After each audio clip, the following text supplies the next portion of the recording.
মনে রাখবেন, ধৈর্য এমন একটা নিয়ামত যেটার ফল আসবেই। এটা আপনার চাচা, জেঠা, কাকা, মামা যতই যারাই অত্যাচার করুক না কেন, শুধু তাকায় থাকবেন রবের রহমতের দিকে। বিশ্বাস করেন ভাই, আপনার জন্য পৃথিবীর সবাই যদি দরজা বন্ধ করে দেয়, 100টা দরজা যদি বন্ধ হয়, রাস্তা বন্ধ হয়, লিখে রাখেন 1000টা দরজা রাস্তা আপনার আল্লাহ আপনার জন্য খুলে দিবেই দিবেই দিবে। আমি আপনার এলাকা সম্পর্কে তেমন ভালো জানি না, সবাইকে আমি চিনি না, তবে আমি বলছি আপনারা একটু মিলাই দেখেন। এই এলাকায় এমনও কিছু বর্তমানে দনওয়ালা মানুষ আছে যারা একসময় বাতের বাতও পায়নি। এই এলাকায় এমনও কিছু মানুষ আছে যাদের আন্ডারে শত শত মানুষ চাকরি করে, কিন্তু একসময় উনি নিজে চাকরি করছে 20 টাকা, 30 টাকা, 40 টাকার বেতনে।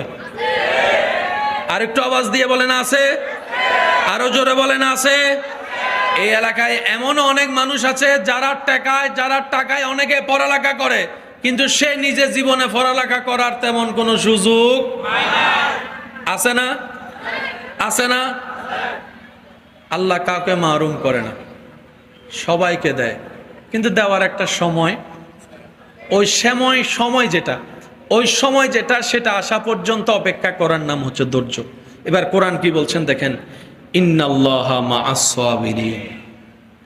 বান্দা জেনে রেখো, মনে রেখো, আমি সবরকারীর সাথেই আছি। সেজন্য যারা আপনাদেরকে কষ্ট দিচ্ছে তারা আপনাদের উপকার করছে। 1 নম্বর উপকার, আপনাদের গুনাহ মাফ করে দিচ্ছে। সুবহানাল্লাহ, আমি শুনি নাই তো। যারা আপনাদেরকে কষ্ট দিচ্ছে তারা আপনাদের গুনাহ মাফ করে দিচ্ছে।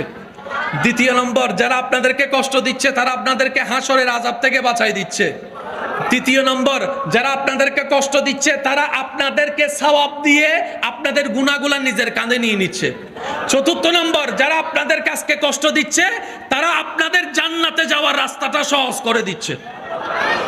আচ্ছা, সত্যি করে একটা কথা বলেন, এখানে যদি আল্লাহ পাক যদি কাউকে বলে তোর সারা জীবনের সমস্ত সম্পত্তি আমার নামে দান করে দে, আমি জান্নাতে একটা ঘর তুলে দিব, দান করবে কি করবে না? সবাই বলবে যে এখন লেখা নেন, এখন দেন, এখন। সিস্টেম আছে না? সিস্টেম আছে না? ঠিক একই সিস্টেমটা আল্লাহ এখানে করে। এখানে অনেকের বাচ্চা মারা গেছে, আছে না? হাসরে যাওয়ার পরে বাবাও আটকাই গেল গুনার কারণে, মাও আটকাই গেল গুনার কারণে, জান্নাত পাওয়ার কোনো সুযোগ। এবার তাদেরকে ফেরেশতারা জাহান্নামে নিয়ে যাচ্ছে। হঠাৎ করে একজন ফেরেশতা এসে বলে দাঁড়াও, তাদেরকে দাঁড় করাও, তাদের হিসাব পাল্টাই